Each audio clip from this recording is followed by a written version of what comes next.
ये कथा किसी साधारण मनुष्य की नहीं है। ये गाथा है उस नाम की जिसके उच्चारण मात्र से पूर्वांचल की धरती थर्राने लगती थी। ये कहानी है उस व्यक्ति की जिसने बंदूक की नली से सत्ता का मार्ग प्रशस्त किया, जिसने न्यायालयों को चुनौती दी और विधानसभाओं को नियंत्रित किया।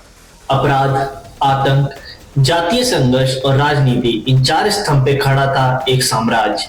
इतिहास ने उसे कई नाम दिए, माफिया, डॉन, गॉडफादर।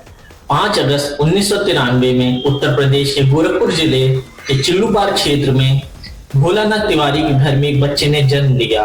नाम हरिशंकर तिवारी।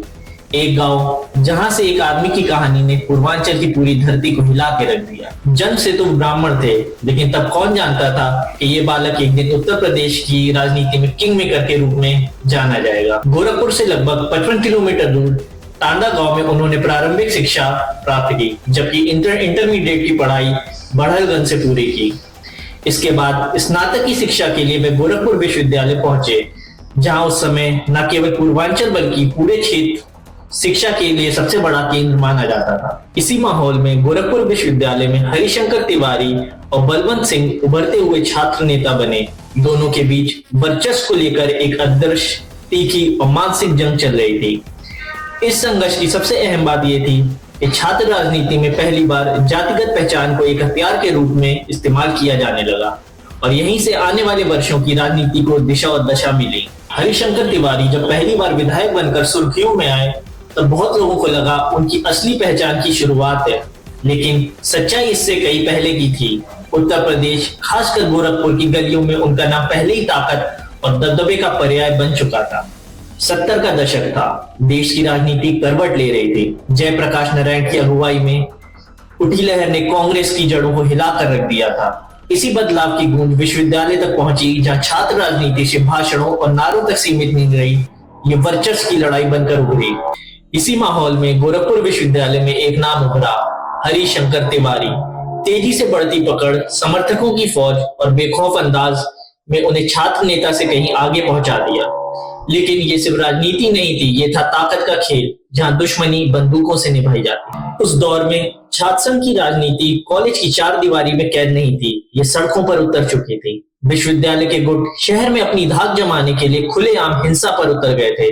मारपीट, गोलियां, चाकूबाजी, किडनैपिंग, सब कुछ जैसे रोजमर्रा की जिंदगी का हिस्सा बन चुका था। इसी उथल पुथल के बीच हरिशंकर तिवारी के सामने खड़ा था बलवंत सिंह गैंग। मकसद साफ था, सरकारी ठेके, इलाके, सब पर कब्जा और माफिया डॉन की पहचान। बलवंत सिंह ठाकुर समुदाय के दबंग नेता थे, जिनके पीछे सियासी संरक्षण भी था। दूसरी ओर हरिशंकर तिवारी ब्राह्मण समुदाय से आते थे। देखते देखते ये जंग सिर्फ गैंग वॉर नहीं रही, ये जातीय पहचान बन चुकी थी। शहर की फिजा में हर वक्त डर रहता था, कहीं बलवंत सिंह के लोग भिड़ते तो कहीं हरिशंकर तिवारी के समर्थक। हर टकराव के साथ जंग और गहरी होती चली गई। 1965 के बाद गोरखपुर और पूर्वांचल की राजनीति को अगर किसी एक जगह से सबसे ज्यादा देखा गया है तो वो था हाता, धर्मशाला बाजार में स्थित वह ठिकाना जो बाहर से तो साधारण दिखता था, लेकिन भीतर से सत्ता, प्रभाव और फैसलों का केंद्र बन चुका था। यह हरिशंकर तिवारी का घर था, जहां उनके दोनों पुत्र और भांजे गणेश शंकर पांडे रहते थे। कभी ये जगह गवई डेरा हुआ करती थी। समय बदला और हाथे का चेहरा भी। इसका एक हिस्सा आधुनिक आवासीय परिसर में तब्दील हो गया, लेकिन पूरब की ओर बना प्रवेश द्वार आज भी पुराने हाथे को याद दिलाता है, मानो बीते दौर को आज तक थमे हुए हो। हाथे के भीतर आज भी वह फूस की बड़ी मड़ई खड़ी है। पास ही पुरानी खाट, कुर्सियां, बेंच, मेज, सब कुछ वैसे ही है जैसे पहले था। ये वही जगह थी जहां तिवारी सबसे ज्यादा वक्त बिताते थे, लोगों से मिलते थे और उनकी बातें सुनते थे। यह मड़ई 1960 में उसी रूप में जब वे गोरखपुर विश्वविद्यालय में अपनी पढ़ाई और छात्र राजनीति में एक्टिव थे।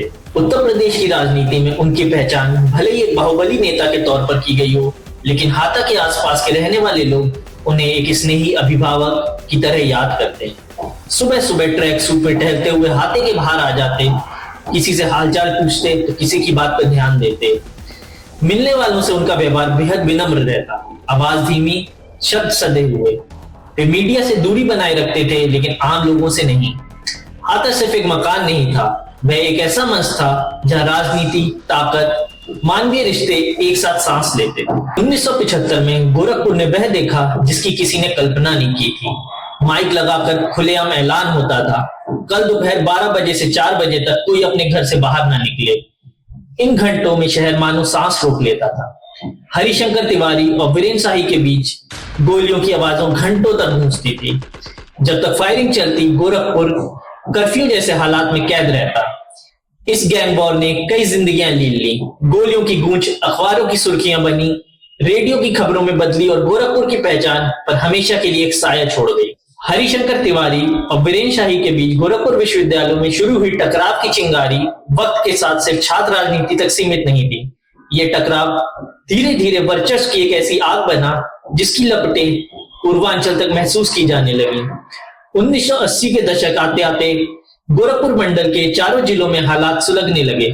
यह अब विचारधारा की लड़ाई नहीं थी, ये सीधा सीधा ताकत का इम्तिहान बन चुका था। जब हरिशंकर तिवारी के गुट पर हमला होता तो जवाब सिर्फ दिया जाता, पूरा हिसाब चुकाया जाएगा। और जब वीरेंद्र शाही को निशाना बनाया जाता तो पलटवार और भी ज्यादा बेरहम होता। यह वह दौर था जब राजनीति बंदूक की नोक पर तय होने लगी थी और पूर्वांचल सत्ता की इस खूनी शतरंज का मैदान बन चुका था। सरकारी ठेके हथियाना इन दोनों गुटों का मुख्य उद्देश्य हुआ करता था। दरअसल उस दौर में सरकारी ठेके केवल ताकत का नहीं बल्कि बेहिसाब पैसा कमाने का सबसे बढ़िया जरिया थे। रेलवे के ठेके हो, शराब के ठेके हो या फिर जमीन से जुड़े काले कारोबार, धीरे धीरे हरिशंकर तिवारी का दबदबा हर क्षेत्र में बढ़ता चला गया। एक ओर जहां माफिया जगत में उनकी ताकत लगातार बढ़ रही थी, तो वहीं दूसरी ओर हरिशंकर तिवारी ने आम लोगों के बीच भी अपनी पकड़ बेहद मजबूत बना ली थी। अपराध के रास्ते से वे पैसा कमा रहे थे, लेकिन जनता की समस्याओं का समाधान करते हुए वे हमेशा सबके साथ खड़े दिखाई देने लगे। लोगों की परेशानियां सुनना, जरूरतमंदों आर्थिक सहायता देना और खुले तौर पर जनता दरबार लगाकर न्याय दिलाने की कोशिश करना, ये सब हरिशंकर तिवारी की पहचान बन चुका था। यही कारण था कि अपराध की दुनिया से निकलकर यह प्रभाव धीरे धीरे राजनीति के रास्ते में बदलने लगा।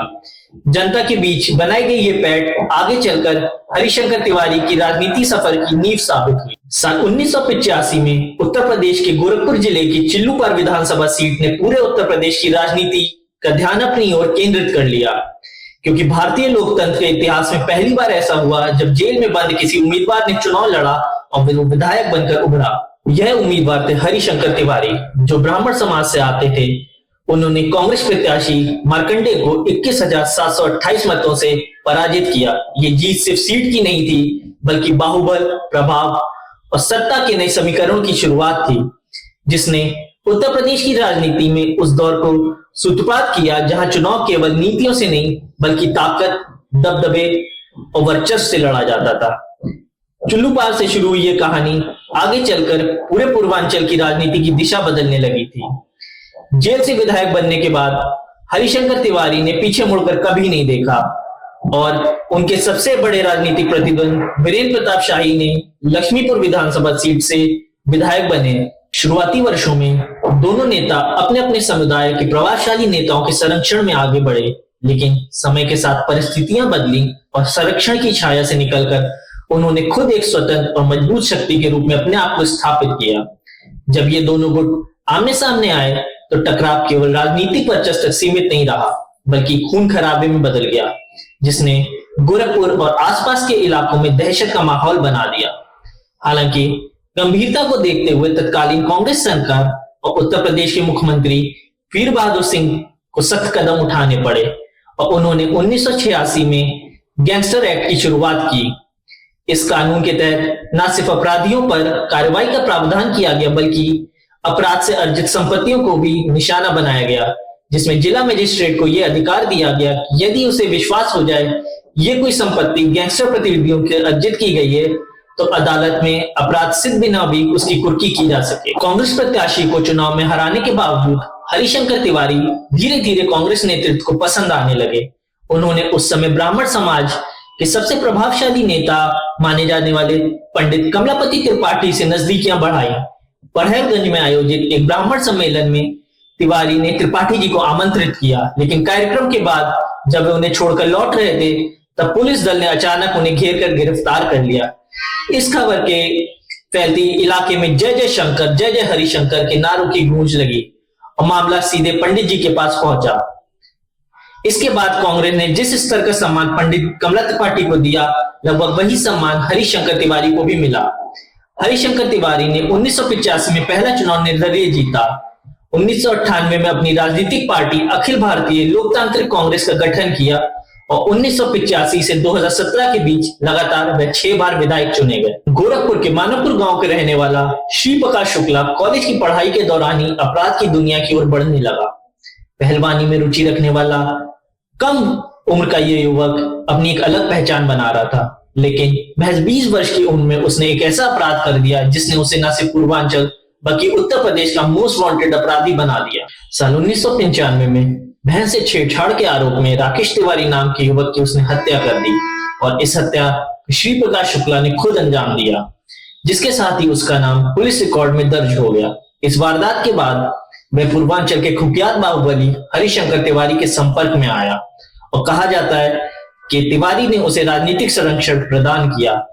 हत्या के बाद जब पुलिस उसकी तलाश में जुटी तो कानूनी कार्रवाई से बचने के लिए श्री प्रकाश शुक्ला को हरिशंकर तिवारी ने बैंकॉक भेज दिया। कुछ महीने बाद जब वह भारत लौटा तो उसके इरादे और खतरनाक और खूंखार हो चुके थे। कहा जाता है कि इसी दौर में श्री प्रकाश शुक्ला ने दिन दहाड़े खुलेआम ऐसी हत्याएं की जिन्हें अंजाम देने से बड़े बड़े माफिया भी हिचकिचाते थे।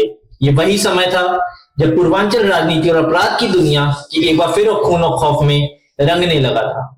31 मार्च 1997 उत्तर प्रदेश की राजनीति और अपराध जगत के लिए ये तारीख ऐतिहासिक साबित हुई, जब गोरखपुर की लक्ष्मीपुर विधानसभा से विधायक और कुख्यात बाहुबली वीरेन शाही की लखनऊ के इंदिरानगर इलाके में सरेआम गोली मारकर हत्या कर दी गई। इस सनसनीखेज हत्याकांड को अंजाम श्री प्रकाश शुक्ला ने दिया। वीरेन शाही पूर्वांचल के सबसे बड़े बाहुबलियों में गिने जाते थे और वह हरिशंकर तिवारी के सबसे बड़े राजनीतिक विरोधी माने जाते थे। उस दौर में गोरखपुर और आसपास के इलाकों में ठाकुर बिरादरी का वर्चस्व कायम था और इसी बिरादरी से आने वाले वीरेन शाही न सिर्फ एक बड़े गैंगस्टर थे बल्कि एक प्रभावशाली जनप्रतिनिधि के रूप में विधानसभा तक अपनी मजबूत पकड़ बनाए हुए थे। गोरखपुर और पूर्वांचल की राजनीति में हरिशंकर तिवारी का दबदबा लंबे समय तक कायम रहा। उनकी लोकप्रियता का अंदाज इसी बात से लगाया जा सकता है कि चिल्लूपार विधानसभा सीट से वे लगातार 22 वर्षों तक विधायक रहे। हरिशंकर तिवारी की एक खास राजनीतिक क्षमता थी कि उनके संबंध लगभग हर राजनीतिक दल से सुगम बने रहे। सत्ता चाहे जिस पार्टी की हो, वो किसी न किसी रूप में सरकार का हिस्सा बनते थे। बीजेपी हो, समाजवादी पार्टी हो या बहुजन समाज पार्टी, हर दौर में हरिशंकर तिवारी मंत्रालय हासिल करने में बेहद सफल रहे। 1998 में कल्याण सिंह के नेतृत्व में बनी सरकार में वे विज्ञान के मंत्री थे। 2001 में राजनाथ सिंह की सरकार हो, 2002 में मायावती की सरकार हो या 2003 के बाद मुलायम सिंह की सरकार, सरकारें बदलती रही लेकिन हरिशंकर तिवारी का राजनीतिक प्रभाव हमेशा बना रहा। 2007 तक हरिशंकर तिवारी का राजनीतिक जीवन लगातार ऊंचाइयों पर बन रहा था, लेकिन इसी साल उन्होंने पहली बार हार का सामना किया। इसके बाद 2012 के चुनाव में भी वे जीत दर्ज नहीं कर पाए। मायावती सरकार में उन्होंने अपने को ब्राह्मण नेता के रूप में स्थापित करने के लिए लखनऊ में बड़े पैमाने पर परशुराम जयंती का आयोजन रखा। 2017 में मुख्यमंत्री बनने के महज 1 महीने बाद ही 22 अप्रैल को पुलिस ने हाता परिसर पर छापा मारा। पुलिस का कहना था यह कार्रवाई लूटकांड के एक आरोपी की तलाश में की गई। हालांकि तिवारी परिवार ने इस छापेमारी को मुख्यमंत्री योगी आदित्यनाथ के इशारे पर हुई कार्रवाई बताया। इसके विरोध में 24 अप्रैल 2017 को जोरदार प्रदर्शन किया गया। इस प्रदर्शन में 77 वर्षीय हरिशंकर तिवारी खुद सड़क पर उतरे और नारे गूंजे, ब्राह्मणों के सम्मान में हरिशंकर तिवारी मैदान में, बम बम शंकर हरिशंकर। प्रदर्शन में बड़ी संख्या में ब्राह्मण समाज की मौजूदगी ने सत्तारूढ़ भाजपा की चिंता बढ़ा दी। आशंका तो ये जताने लगी कि उत्तर प्रदेश में पार्टी को मजबूत समर्थन देने वाले ब्राह्मण मतदाता वर्ग कहीं नाराज ना हो जाएं। इसी घटनाक्रम के बाद योगी आदित्यनाथ और तिवारी परिवार के बीच कोई प्रत्यक्ष राजनीतिक टकराव सामने नहीं आया। 16 मई 2023 को पूर्वांचल की राजनीति के इस चर्चित और विवादित चेहरे हरिशंकर तिवारी का निधन हो गया। अपने राजनीतिक जीवन में उन पर 2 दर्जन से अधिक आपराधिक मामले दर्ज हुए, जिनमें हत्या की साजिश, अपहरण, सरकारी कार्य में बाधा जैसी गंभीर धाराएं शामिल थी। हालांकि किसी भी मामले में अदालत उन पर आरोप सिद्ध नहीं कर पाई और वे सभी मामलों में बरी हो गए। हरिशंकर तिवारी का नाम आज भी पूर्वांचल की उस राजनीति से जुड़ा माना जाता है जहां सत्ता, अपराध, दबदबे की सीमाएं अक्सर एक दूसरे में घुली मिली नजर आती हैं। ऐसी और बाहुबली से जुड़ी सच्ची और अनसुनी कहानियों के लिए आज ही हमारे चैनल जिलेरियो मीडिया को सब्सक्राइब करें और नीचे दिए गए बेल आइकन को जरूर दबाएं।